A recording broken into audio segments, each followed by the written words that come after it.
नुपुर शर्मा को टारगेट करने की कई साजिशों का पर्दाफाश हो रहा है। राजस्थान पुलिस ने जहां एक पाकिस्तानी घुसपैठियों को चाकू के साथ पकड़ा, वहीं पीएफआई को लेकर यह खबर आ रही है कि उसने अपने कैडर को नुपुर शर्मा के घर के करीब पहुंचने के लिए कहा।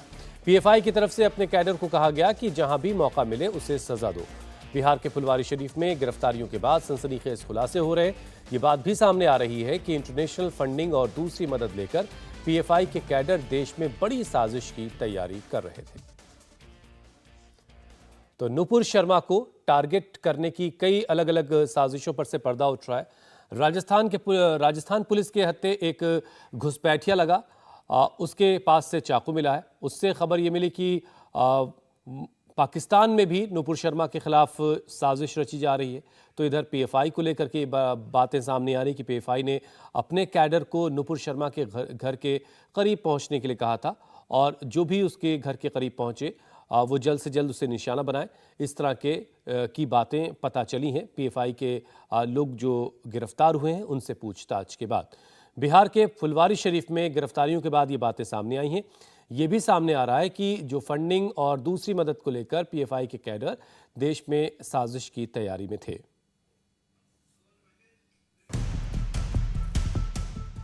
टारगेट पर सीधे नुपुर शर्मा है।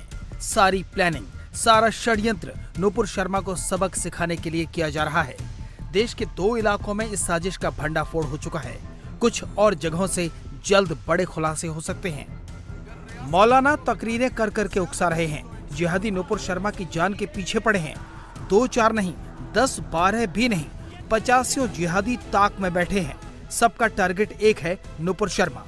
बिहार के पटना और राजस्थान के श्रीगंगानगर से हुई गिरफ्तारियों ने इन साजिशों की खबरों पर मोहर लगा दी। इंडिया में तो सिर तन से जुदा करने वाले पहले ही गली मोहल्लों में घूम रहे हैं। अब तो पाकिस्तान से भी सर तन से जुदा करने वालों की घुसपैठ होने लगी है। बीएसएफ ने राजस्थान के श्रीगंगानगर में बॉर्डर से एक पाकिस्तानी शख्स रिजवान अशरफ को गिरफ्तार किया। राजस्थान में इंटरनेशनल बॉर्डर से घुसपैठ करके इंडिया में दाखिल होने वाला 24 साल का रिजवान नुपुर का सिर कलम करने आया था। पाकिस्तान के मंडी बहाउद्दीन जिले में मुल्ला और उलेमाओं की एक बैठक हुई थी।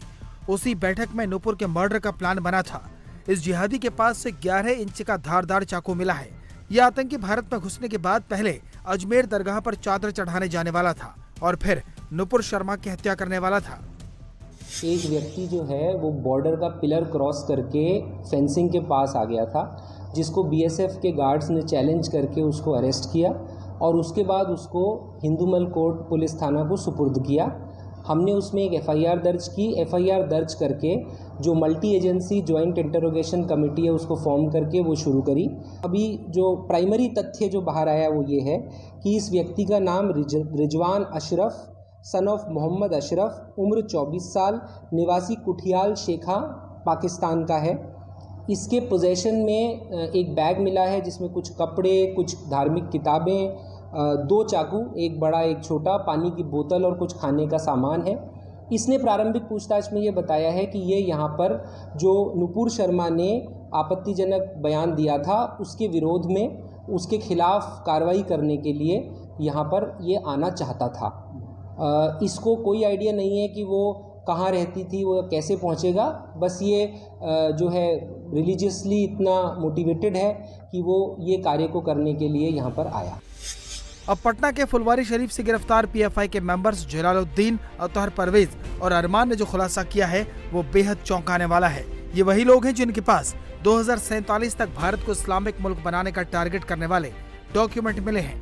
इन दोनों से पूछताछ के बाद पटना पुलिस का दावा है कि अतहर के मोबाइल से बहुत ही सनसनीखेज जानकारियां मिली हैं। अतहर ने एक व्हाट्सएप ग्रुप बनाया था जिसमें नुपुर शर्मा के पते ठिकाने की जानकारी उनके मोबाइल नंबर के साथ दी गई थी। नुपुर के बारे में जानकारी बड़े पैमाने पर पीएफआई के कैडर के बीच सर्कुलेट की गई। ग्रुप के लोग नुपुर शर्मा का फोन नंबर और एड्रेस शेयर कर रहे थे।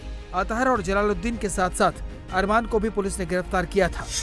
अरमान और अतहर के साथ हम लोगों ने 48 आवर पुलिस रिमांड पर उसने पहले जो बातें बताई थी और उसके घर से जो एविडेंसेस मिले थे, मटेरियल एविडेंस थे हमारे पास, टेक्निकल एविडेंस थे, उसके मोबाइल में थे और उसके फेसबुक लिंक्स पे, ऑडियो में, वीडियो फाइल्स में बहुत सारे फैक्ट्स थे जिस फैक्ट्स को हम लोगों ने वेरीफाई किया है।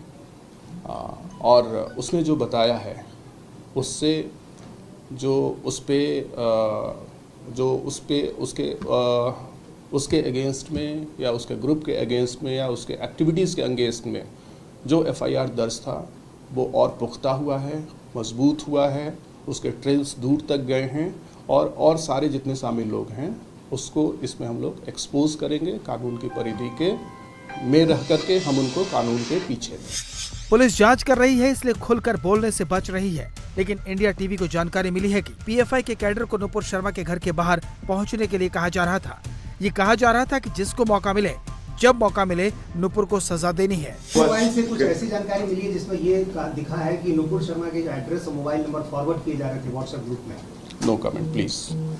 तो उसने कुछ स्वीकारा है? लेकिन ये बात तो आई है सामने, आखिर क्या मिला ये तो बताइए। रिमांड पर जो पूछताछ हुई सर, क्या मिला उसमें? नहीं, पुलिस रिमांड में जो कुछ पूछताछ होती है वो हम लोग आईआर बना करके, इंट्रोगेशन रिपोर्ट बना करके माननीय न्यायालय को समर्पित करते हैं। और ये चूँकि माननीय न्यायालय का विषय होता है इसलिए हम लोग इसको मीडिया को या किसी और से शेयर नहीं कर पाते। फुलवारी शरीफ में साजिशों की पूरी कुंडली खुल रही है और इस कुंडली के केंद्र में है पीएफआई। सारी साजिशें और चालें वहीं से चली जा रही थीं। सूत्रों के मुताबिक हैदराबाद के अब्दुल अजीम और केरल के टेलीकॉम इंजीनियर केएम आरिफ ने 12 सदस्यों की एक यूनिट बनाई। अब्दुल और आरिफ की इस यूनिट का नाम है रास लफेन। रास लफेन पीएफआई की मॉनिटरिंग करने वाली एजेंसी है। रास लफेन का हेडक्वार्टर दोहा में है। ये एजेंसी भारत में पीएफआई की मेंबरशिप ड्राइव, कट्टरपंथी बनाने के लिए टैलेंट सर्च, हथियारों के एक्सपर्ट और साइबर एक्सपर्ट को मॉनिटर करती है। रास लफेन दोहा से पीएफआई की आर्थिक मदद देने के साथ साथ गाइड भी करती है। फुलवारी शरीफ से गिरफ्तार अतहर परवेज रास लफेन के संपर्क में था। नहीं, फंडिंग्स के बारे में और हमें आगे सोर्सेज मिले हैं, उसको हम लोगों ने वेरीफाई भी किया है, अगर तक वेरीफाई भी किया है। और हम लोग जिस रास्ते पे थे वो रास्ता और मजबूत हुआ है और पुख्ता हुआ है। हवाला के जरिए पैसे आ रहे थे? अभी इस पे कुछ कहना जल्दी बात बैंक से आप बात किए जिस बैंक के थ्रू पैसा ट्रांसफर हुआ था, इंडसइंड बैंक से?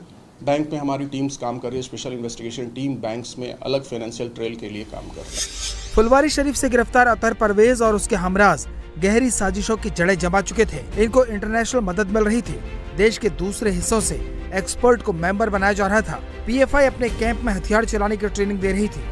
ट्रेनिंग में सिखाया जाता था कि कैसे पारंपरिक हथियारों का इस्तेमाल करके किसी के शरीर को ज्यादा से ज्यादा नुकसान पहुंचाया जा सकता है। इसके लिए बाकायदा मानव शरीर के मॉडल का इस्तेमाल किया जाता था। ये सारी मार्शल आर्ट की ट्रेनिंग पटना के इंडोर कैंप में दी जाती थी। ट्रेनिंग के लिए एक्सपर्ट केरल से आते थे। नहीं, ट्रेनिंग कैंप्स तो हुई हैं, ट्रेनिंग कैंप्स हुई हैं और भी बहुत सारे ट्रेनिंग कैंप्स का हम लोगों ने पता चला है। हम लोग उसकी जीरोइंग कर रहे हैं। उसमें जो पार्टिसिपेंट्स हैं उस पार्टिसिपेंट्स को भी हम लोग वेरीफाई कर रहे हैं और बहुत जल्दी हम लोग उन तक पहुँचेंगे। पीएफआई के मेंबर्स को रेडिकलाइज करने के लिए हर तरह के टूल का इस्तेमाल किया जा रहा था। हथियारों की ट्रेनिंग के साथ साथ सेमिनार भी किए जा रहे थे। इसी साल 22 मई को पीएफआई की विंग ने पटना के आईएमए हॉल में सेमिनार का आयोजन किया था। अतहर परवेज और मोतीहारी के रहने वाले रियाज ने उसमें हिस्सा लिया था। उसके बाद 9 जून को परवेज, जलालुद्दीन और अरमान ने नुपुर शर्मा के खिलाफ पटना में प्रोटेस्ट मार्च निकाला था। जाहिर है पीएफआई कट्टरपंथियों का पटना मॉड्यूल न सिर्फ हिंदुस्तान को 2047 तक इस्लामिक राष्ट्र बनाने की मुहिम पर काम कर रहा था, बल्कि नुपुर शर्मा पर हमले के लिए भी साजिश रच रहा था। मौलानाओं की भड़काऊ बयानबाजी पहले नुपुर शर्मा की जिंदगी को खतरे में डाल चुकी है और अब पीएफआई मॉड्यूल के खुलासे बता रहे हैं कि साजिश के तार कितने गहरे और उलझे हुए हैं। पुलिस के सामने उन्हें सुलझाना एक बड़ी चुनौती है। इंडिया टीवी हर वक्त हर जगह डाउनलोड करने के लिए सर्च करें India TV news Google play store या ऐप स्टोर पर।